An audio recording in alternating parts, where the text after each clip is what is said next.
Puisque je n'ai pas beaucoup de temps, je vais envisager la méthodologie. Dans l'évaluation du plan national de développement économique et social, le secrétariat permanent du PN2S produit un rapport à pas annuel qui vise à évaluer les taux d'exécution administratifs et financiers. Et cette auto-évaluation indique des résultats de juré de l'autorité qui dit « Voici ce que l'administration estime être les résultats évaluatifs de la mise en œuvre du PN2S ». L'Institut Free Afrique apporte quelque chose en empruntant dans son évaluation scientifique et citoyenne une perspective d'évaluation critique, d'analyse économique, en partant d'indicateurs des fois qui sont construits par nous-mêmes dans une transparence que je vais vous expliquer.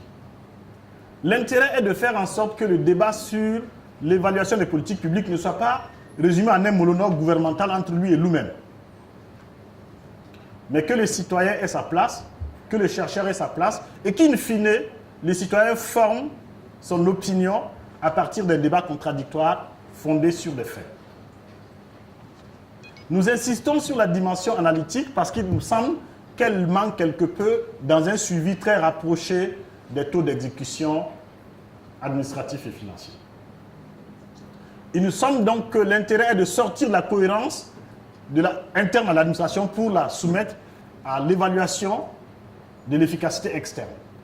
Et bien entendu, pour aboutir à des recommandations.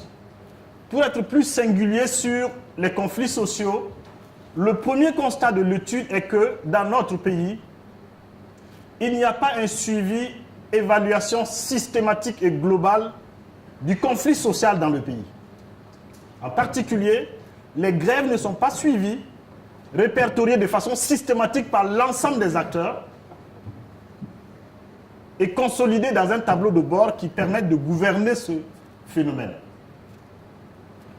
Et c'est pour cela que l'Institut Free Afrique, à l'occasion du projet, a construit un observatoire des conflits sociaux qui est documenté à partir de 3 sources.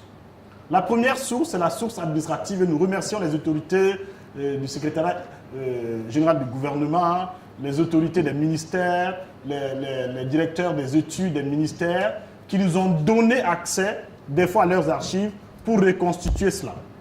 Deuxièmement, les sources syndicales. Nous sommes reconnaissants à nos partenaires syndicaux qui nous ont également donné les plateformes dans une perspective historique longue, avec également les préavis et toutes les informations dont ils disposaient. Et bien sûr, la presse, qui est notre allié stratégique. Et dans une triangulation, on a essayé de faire en sorte qu'ils sortent de ces données une mesure des grèves et sittings effectifs, pas ce qui est annoncé, ce qui est effectivement, les jours effectivement, qui ont connu effectivement des grèves et des sittings. Une des limites de cette méthode, c'est qu'on peut penser qu'elle pêche par le fait qu'elle ne surestime rien. Si nous disons qu'il y a eu 10 grèves, c'est qu'il y a eu au moins 10 grèves. Ce n'est pas qu'il y a eu 9 grèves et qu'on a dit 10.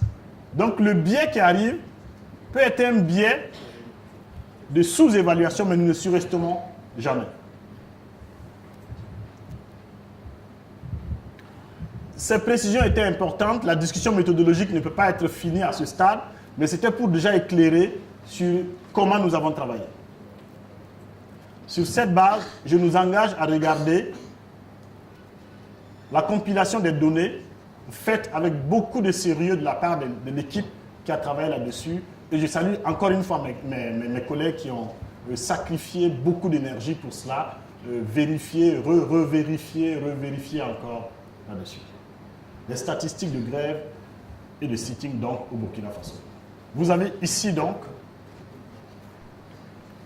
la fréquence des grèves dans notre pays de 2008 à 2017. Première information, c'est la courbe en rouge. Elle montre l'évolution du nombre total de grèves et de sittings. On voit que ça change beaucoup mais en somme qu'il y a comme une sorte d'évolution à la hausse depuis 2012, qui ne s'arrête plus de monter, mais que précisément, la rupture en termes de tendance forte s'opère entre 2015 et 2016. En 2016, où nous avons eu 41 phénomènes de grève et de sit-in. Et en 2017, 68 grèves et sit-in. Deuxième résultat, vous voyez l'émergence des sit-in dans le phénomène social. À savoir que de plus en plus la stratégie syndicale opère avec un deuxième volant d'activité, de lutte, fondamentalement fondé sur des sit-ins. Il y a une explication qu'on pourrait discuter, c'est un renouveau stratégique de l'action syndicale fondé sur une exploitation de la loi pour opérer. Et nous avons donc un nombre de grèves qui est là. Ce graphique est le résultat d'une compilation de 9 mois de travail des équipes de Free Afrique et il donne ces chiffres. Je suggère que nous le gardions en tête pour la suite. Et puis nous avons fait une évaluation du nombre de jours grévés, de sit-in, de l'impact, même une proxy de l'impact en termes global au plan financier. Nous n'allons pas mettre cela dans le débat public aujourd'hui parce que nous continuons de travailler sur ces questions-là toujours et que nous avons la prudence de ne pas mettre un chiffre dans le débat public sur lequel nous sommes encore en vérification. Autre constat, les grèves concernent tous les secteurs de l'administration publique. Il y a une précision que je n'ai pas donnée au départ qu'il faut que je donne à présent en insistant là-dessus. Nous parlons seulement de la fonction publique. Le phénomène des grèves après l'insurrection a commencé par le secteur privé, mais depuis un moment, c'est la fonction publique qui est dans l'œil du cyclone, si on peut parler ainsi. Donc nous ne parlons que de la fonction publique burkinabé. Donc c'est un phénomène sectoriel, tous les départements ministériels sont concernés. Et ici on a essayé de faire ressortir les ministères les plus affectés. En 2014, c'était le ministère de la Justice, le ministère de l'administration territoriale, le commerce, la culture et la fonction publique avec une grève générale. Les autres grèves sont des grèves sectorielles. En 2015, on a également d'autres ministères qui entrent dans la danse en termes de leadership, de nombre de grèves et de sit-in connus. Et il y a 2 grèves générales en 2015. 2016 et 2017 sont des années singulières parce qu'il n'y a pas de grève générale, mais le phénomène monte. 2016 et 2017, les 2 années compilées, on a plus d'une centaine de grèves et de sit-in, mais pas de grève générale, pas de sit-in au niveau global. Ce que nous voulons indiquer ici, c'est cette première information sur la dimension sectorielle donc. Et deuxième information sur le fait que tous les ministères sont touchés. Ici, on a juste essayé de prendre les ministères qui ont été les plus affectés, comme la fonction publique qui a eu 13 grèves en 2017, comme la communication qui en a connu 9 en 2016, ainsi de suite. Donc, il y a des ministères qui ont été affectés, on ne les met pas ici, c'est le haut du tableau de chaque année qu'on a montré pour faire le zoom sur les 4 dernières années, 2014, 15, 16, 17. Sur la base des données que nous avons compilées, voici la synthèse des observations que nous faisons.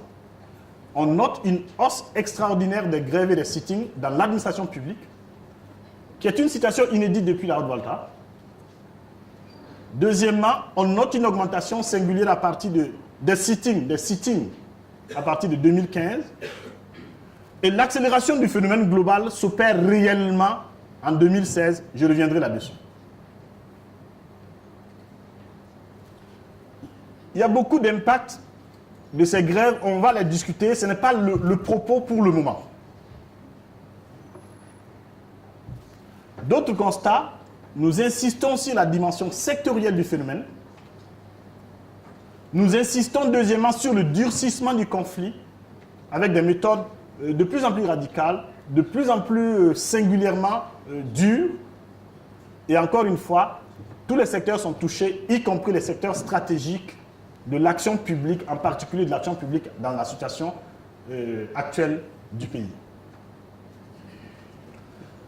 nous insistons ici. Jusqu'à présent, nous ne parlons que des faits tels que nous les avons compilés par notre méthode à partir des sources que j'ai indiquées.